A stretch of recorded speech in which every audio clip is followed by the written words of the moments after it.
Hey guys, so today I'm here to talk to you guys about what it's like to be using a BlackBerry Classic and BlackBerry Passport in 2017. So I know there's a lot of videos out there that have talked about the design, the performance, and software from a couple years back. So because the information is a little dated, I wanted to make a video about what it's like, the experience-wise, in 2017.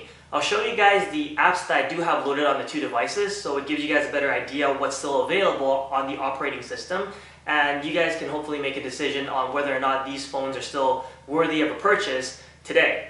To let you guys know, I do have Android apps side loaded on the Passport, but for the Classic, I have a purely native BlackBerry experience just because the hardware on the Classic is a little more dated. So I didn't want the device to be running too sluggishly, so I don't have experience on what Android apps are like on the Classic. With that said, let's take a look at the two devices. Alright, so here we have the two phones. Let's take a look at the Classic first, just because everything you see on the Classic here will be on the Passport as well. So like I said, I've kept the Classic as a native BlackBerry experience, so everything you see here will be available to download on the BlackBerry app world. So to start off, I've been using Foursquare more just because it's better integrated with BlackBerry Maps than Yelp is. So when you click onto an address, it's going to redirect you into BlackBerry Maps and give you turn-by-turn directions for to that location. So very handy, much better integrated than Yelp. Yelp, it's not bad. The interface is pretty clean, but just because of the integration, I'm going to give Foursquare the slight nod here. The score for all my sports news. WhatsApp. So the thing about WhatsApp is that native BlackBerry support is going to be discontinued at the end of June 2017. So if you, like me, if you're a heavy WhatsApp user, you're going to have to sideload the Android version to keep that functionality going. iGrand for Instagram. If you want Instagram stories, then BlackBerry is just not going to be the platform for it. I'm not sure if the Android version of Instagram has Instagram stories, but at least iGrand and the other client, Insta10, neither of them work with Instagram stories. BlackBerry 10, Reddit in motion is great. Twitter, sorry, it's not focusing very well here. Twitter is gets the job done. LinkedIn is the really big disappointment here. So it's super buggy, and I feel like it detracts from the whole BlackBerry experience because BlackBerry is supposed to be a productivity device, a business device, and without the component of LinkedIn, it's just not the same. TuneIn Radio. One thing to note, TuneIn Radio, I was only able to download it on the Classic. I wasn't able to even find it in the app world on the Passport for whatever reason. I'm guessing it's not optimized for the Passport.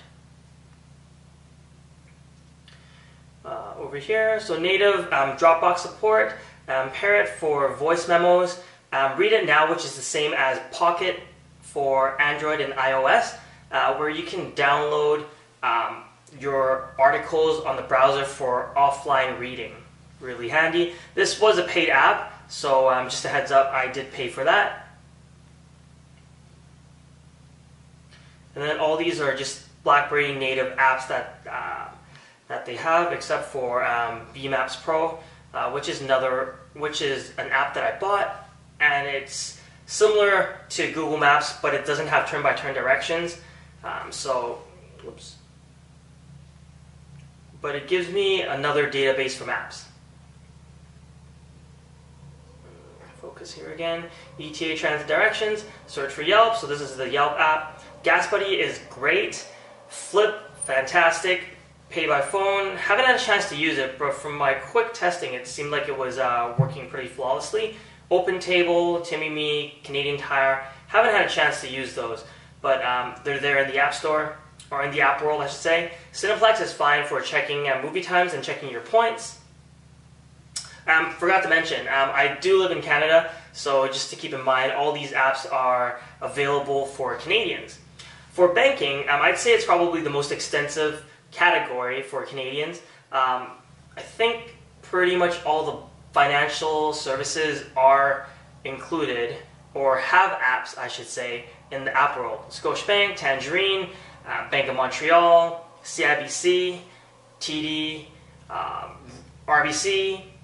I'm not sure if PC Financial has it, but I think Desjardins has an app as well. So pretty much your banking needs should be satisfied on BlackBerry. And then all these ones, they were from the Amazon App Store daily free apps part of promotion when back in, I think it was probably a year ago, or over a year ago, I should say. So earlier, when the Classic and the Passport launched, there was the collaboration between BlackBerry and Amazon, where Amazon's App Store was preloaded onto the phones, and these were just apps that I downloaded at the time when I had my BlackBerry Z30 back in the day. So that's pretty much it for the Classic. Let's take a look at the Passport. One thing to mention here is I bought a red carbon skin off eBay. I can include the link in the description in case anybody's interested, but I really like the red and the white two-tone color scheme there. Alright, so you'll see here I have a couple of Android apps, and just to demonstrate how they work. So BlackBerry, sorry, I keep saying BlackBerry Maps just because I said it so many times for the previous phone there. Google Maps, this is an older version Android APK that I side loaded. As you can see, okay, that has more to do with my data, my Wi-Fi at home being slow than the actual phone not loading the data, because it's actually quite snappy for a non-BlackBerry app. So for a non-BlackBerry app, so Google Maps is actually works pretty well on the Passport. BuzzFeed News works well. I prefer BuzzFeed News over Flipboard just because it's more streamlined. I believe, yes, I can scroll with the keyboard as well, and it's not even a native BlackBerry app. Fantastic. Oh, what else do I have here? TapTalk, Yelp, Facebook Messenger. These are Android apps that I've loaded onto the Passport. Facebook Messenger is an app that I use a lot, and you'll be happy to know that there is hub integration. The slight annoyance, though, is that when you want to clear the notification, you're going to have to click into the notification, launch the app, and then click into the thread, and then that's when the notification will be dismissed. So it's a slight annoyance, but nothing too big. Let's see here. I'll just click on all these. Anything else that's BlackBerry? YouTube, it's a Android APK. It's an older version, but it works really well, actually. So let's see if, okay, so let me launch this. Of course, you're going to get the thick black bars on the top and bottom, but it's very smooth. CSN goes everywhere with the team, and tonight here at Wells Fargo Center for their meeting with the Sacramento Kings. And the Kings were off yesterday. Sixers losing in Chicago.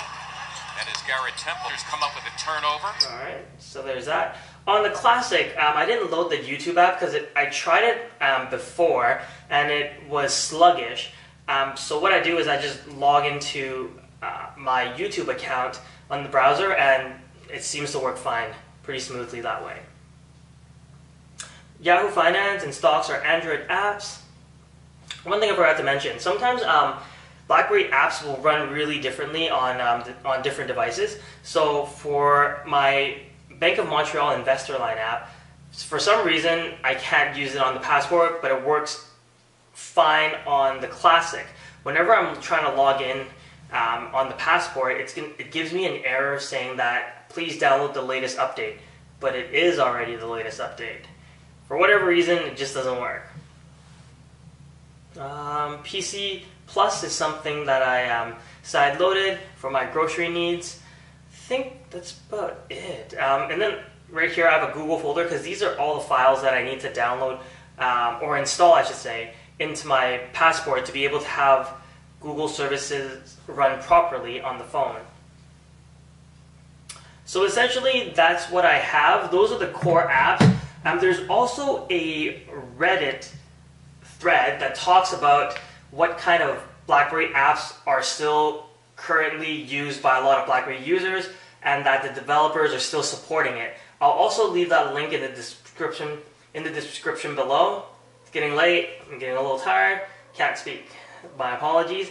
But that thread has been really useful. I've stumbled across a couple apps that I didn't even know existed. So I'll leave that in the description below. And if you guys have any other questions, feel free to drop me a message, a comment, and I'll try and get back to all of them. And hopefully this was an informative video for all of you. Lastly, do I recommend people still getting a BlackBerry device in 2017? I think as long as you know what you're getting yourself into, knowing the limitations, I think it's a fantastic operating system. It's very smooth, it's very intuitive, it's very different, and I love the experience. So as long as you know that the app support is limited and you're not an app junkie, social media junkie, you're going to be fine. And right now, I think a lot of the second-hand devices for the Passport, for the Classic, are just on bargain deals right now. So for these two phones, I think I did have the BlackBerry Priv for a little while as well. So I bought all three BlackBerry devices for cheaper than a second-hand iPhone 6s Plus. So that's saying something. It's just fantastic value. Good. I think it's great bang for the buck. But then again, I am a BlackBerry supporter, so maybe my opinion's a little biased. Either or, be your own judge. Hopefully you guys liked the video. Give it a thumbs up, and I'll see you guys in the next one.